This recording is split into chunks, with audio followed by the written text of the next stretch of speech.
Hi guys, welcome to the channel. I'm very excited to make this video today. Game of personalities.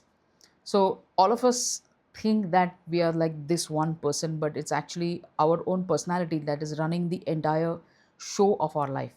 Because a personality is made up of a lot of components. The temperament that we were born with is one small part of it, but then the experiences that have happened to us along the way up until this point has forged our personality. Our weaknesses, our fears, our beliefs about different aspects of our life. What do we think about money? What do we think about spending? What do we think about love? What do we think about so many different things of life?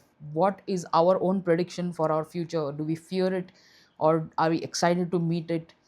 Is all determined by our personality.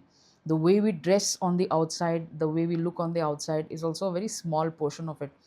But your inner views and beliefs about things will determine whether you take a chance or not, whether you will succeed in your job or not, would you invent something or not, would you take that chance on yourself or not, will you take a chance on love or not.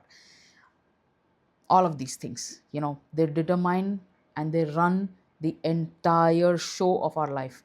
So when something feels unnatural for us to think about, for example, today if you say that of course I can afford that Mercedes or whatever luxury car that you have in mind, or of course I can afford a mansion in Monaco, or of course I can fly to Paris first class anytime I want.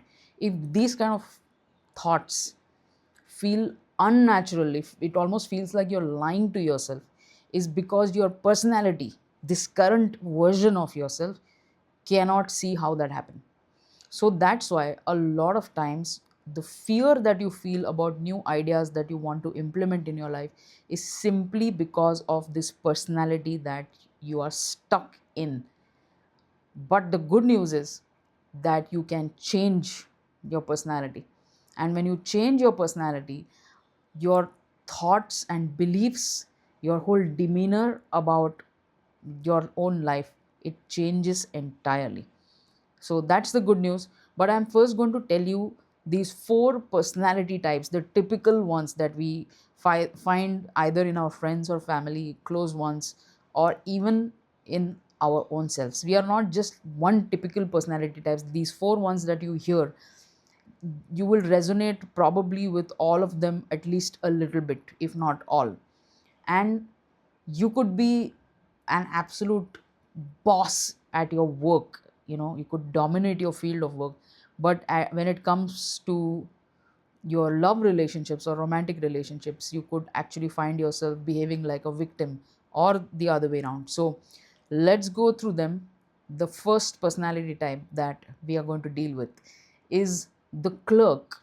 He's polite, punctual, predictable. He never asks for too much. He keeps doing what he's doing and he never rocks the boat. His thoughts about money: as long as I have enough to get by, I'm okay. Thoughts about love: if they find me good enough, then they'll probably notice me. He doesn't really feel unsafe, but he never truly feels alive. And he plays life like a clerk, neatly arranging his life predictably, never out of place, quietly, with no legacy. My own personal comment about this clerk is that a lot of times in middle class households, we are given a lot of values.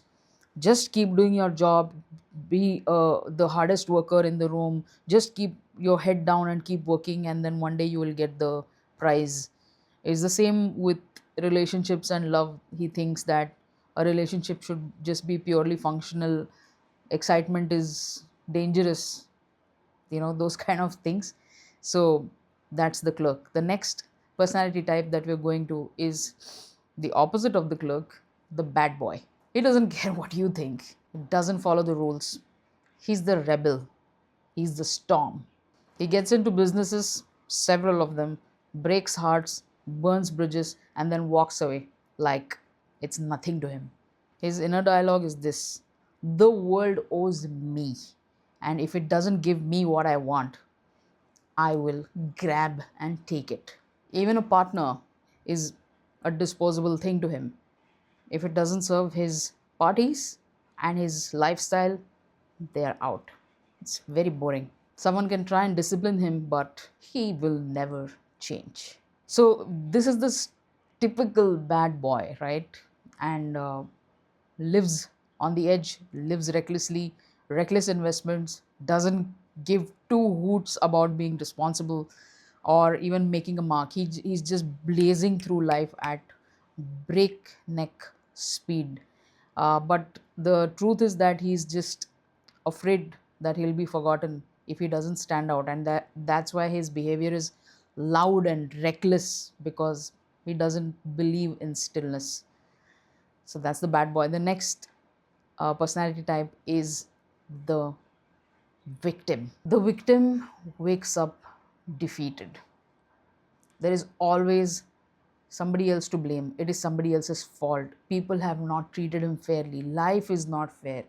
And he points either up or on his forehead and says, "This is all karma. My time will come, probably a little too late. But look at everybody else. They have got their due. Why not me? Poor me. This always happens to me. But it's okay. What else can I do? I'm the one who's supposed to work very hard for nothing in return. My children don't understand how much I have sacrificed for them, nor does my partner. But this always happens to me. But what to do? It's just some people are just destined to give away everything selflessly and just work hard for nothing in return.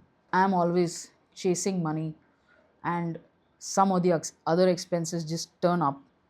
I don't know how hard I can work anymore. But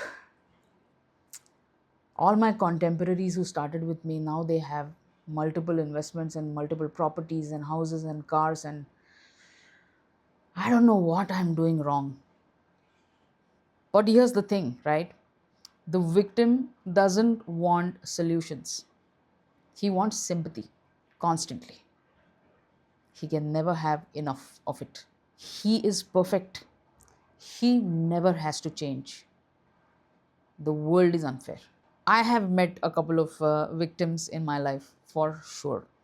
And while sympathy feels good, I'm sure, in the moment, it that whole act of somebody sighing and you giving them sympathy, and again them repeating some sob story and then you giving them sympathy, it becomes boring and old very quickly, and nothing comes out of it. But the victim is happy right there. They don't want to change, because change would mean to leave this safe personality that they have made for themselves and do something different. That different could lead to failure. So why go? This is the comfort zone. Stay here. That's the victim. And number 4, because I wanted to end on a good note, the fourth type of personality is the alpha. Now, when I say alpha, I don't mean what this Romanian idiot keeps talking about. That's not alpha, trust me. Opposite to the victim, the alpha doesn't wait for life to hand him the freebies, for life or somebody else to give him sympathy. He doesn't wait for that. He claims it. He speaks with clarity, acts with decisiveness, and walks into a room like he owns it. Money, it's a tool. Love is a mirror of who I am. Pain, failures, that's just resistance training. I'm just collecting data. I don't fail. I collect data and then I act on it, and then I turn that failure into success. That's me, alpha. He doesn't compare, because there is no comparison. I only compare myself with the person that I was yesterday. There is no comparison, there is no competition, because I only compete with my own self. And he doesn't complain. He builds, attracts, and commands. Not because there is something to prove, because he just knows who the hell he is inside.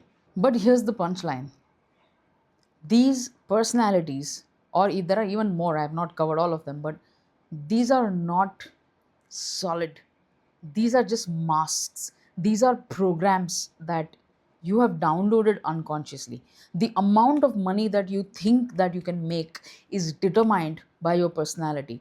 The amount of muscle that you can pack onto your body is determined by your personality.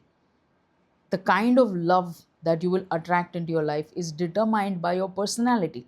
And by personality, I mean all these things that I said in the beginning: your fears, your beliefs, your strengths, what you think are your strengths, what you think are your weaknesses, what you think is possible or what you think is not possible, is that whole thing makes up your personality.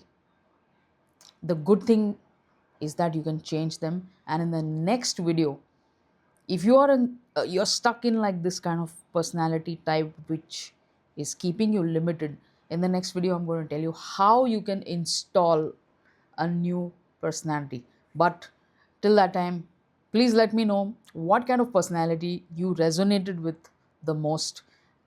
Be honest, not everyone is a bad boy. Not everyone needs to be a bad boy. And it could be anything. Comment below, and thanks for watching, guys. See you in the next video where we will see how we can change our personality.